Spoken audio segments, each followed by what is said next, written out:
I just want to watch F1. I have been in a car for 11 hours today. Okay, story time.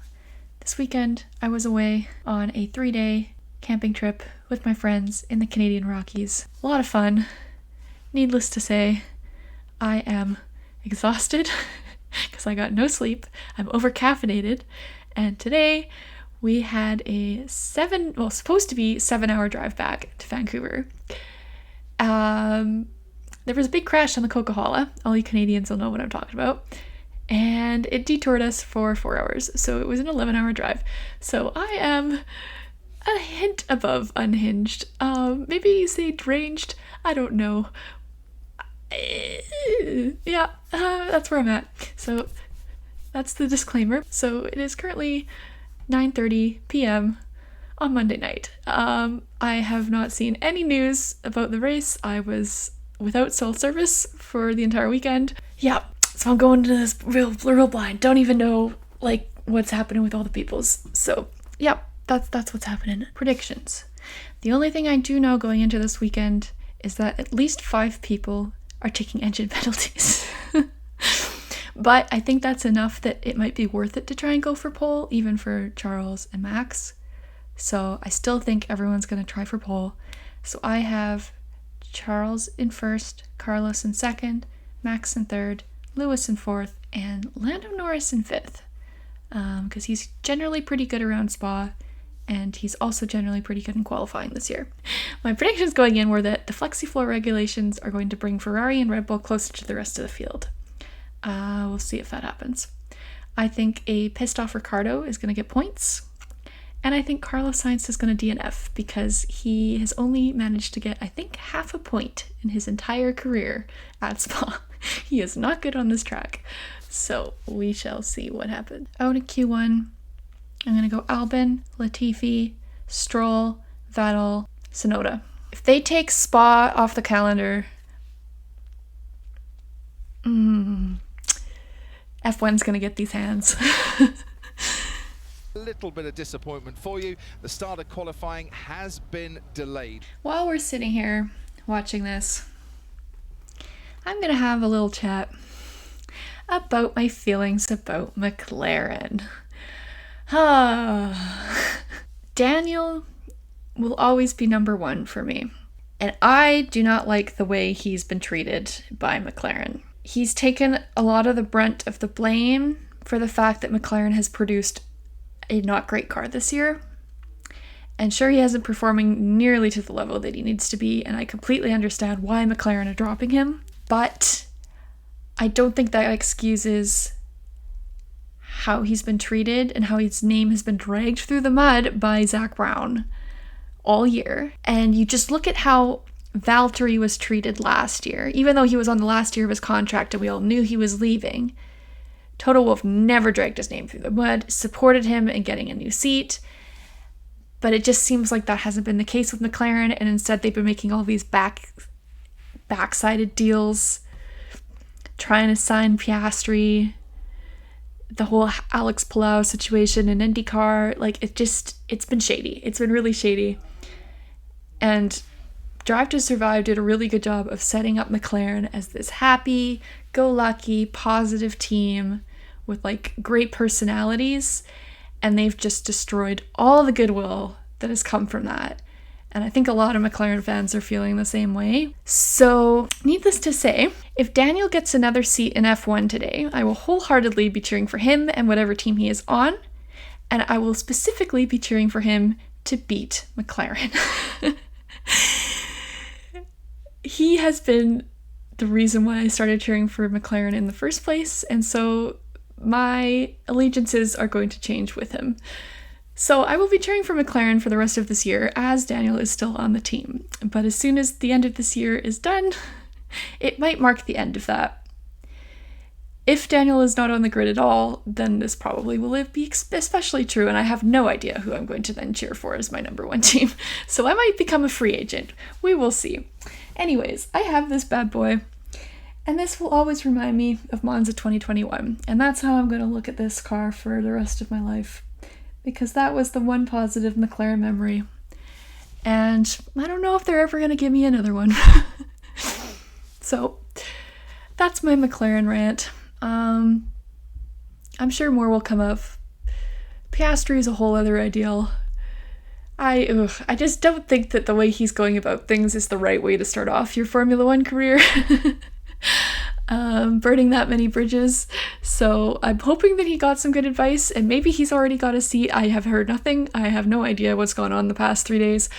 But yeah, we shall see. Leclerc pretty much needs to replicate Sebastian Vettel and his 9 races on the spin in 2013 that he won to try and have any hope of winning a world championship. No chance. Sorry, Charles. Yeah, it's going to get really interesting this weekend with all the penalties. I'm curious how that's going to go. I'm hoping it'll make for a great race. I can't even look at Zach Brown anymore. Oh man. Remember, it's only 6 months ago I was laughing about the fact of him falling over in a hockey practice. My, have the turns have tabled. Fernando Alonso started the merry-go-round. Fernando. Just the purveyor of chaos. He is literally chaotic evil personified. Yeah, I hope this weekend that we get something different, at least on the podium. With so many people starting from the back, like, we have to have something different. I'm so sick of the same old. Bestie. Yeah, Spa still gets tons of people. Yeah, I'll be furious if it leaves the calendar. I think Monza, Monaco, Spa, Interlagos. Those are the 4 that have to stay on the calendar, no matter what.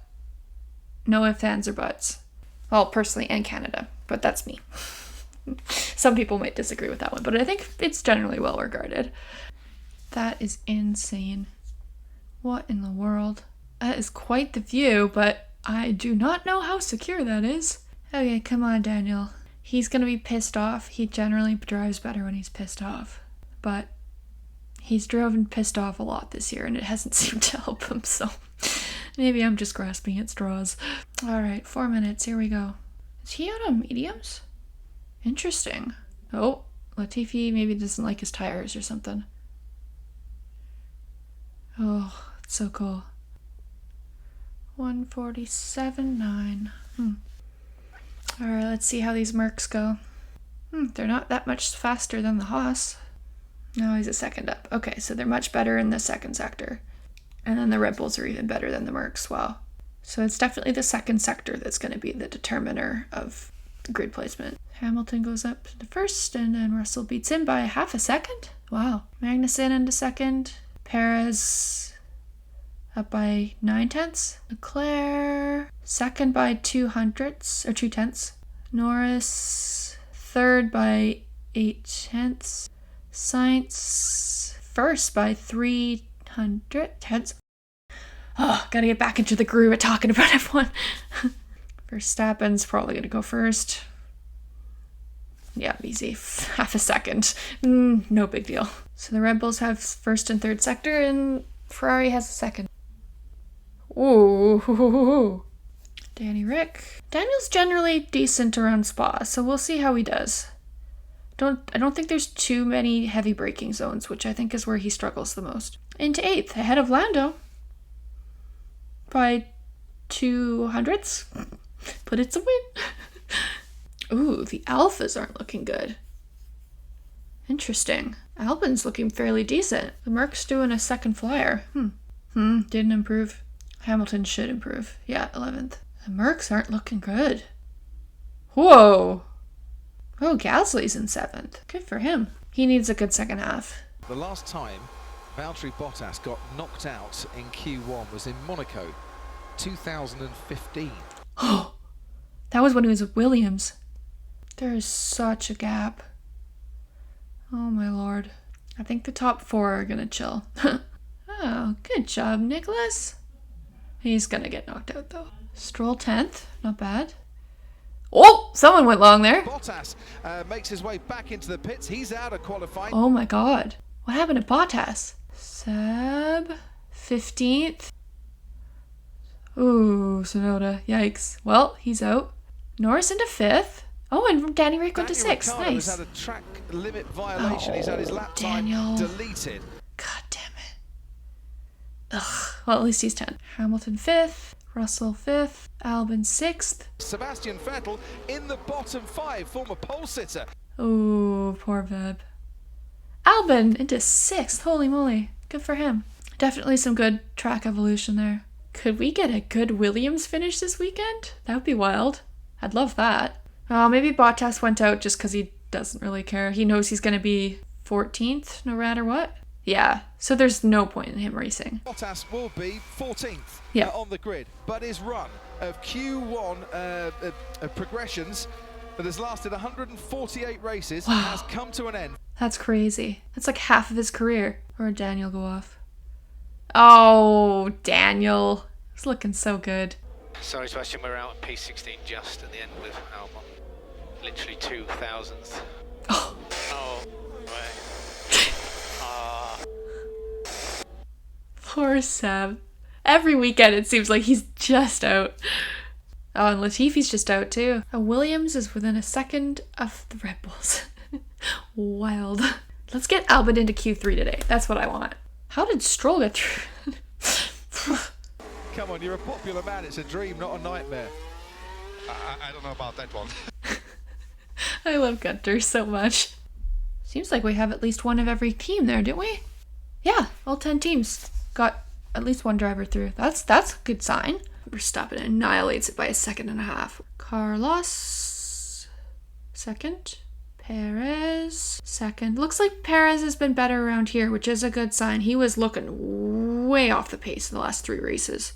Lando into 4th, ahead of the Mercs. Okay, right. Who's out? I'm gonna go Stroll, Joe, Gasly, Ricciardo, Schumacher. I'm hoping Albon gets through. Well, I obviously want Daniel to get through too, but why is he still chilling in the pits? Maybe he... Oh, I bet he wrecked his floor. Oh, Daniel. Let's see, Leclerc.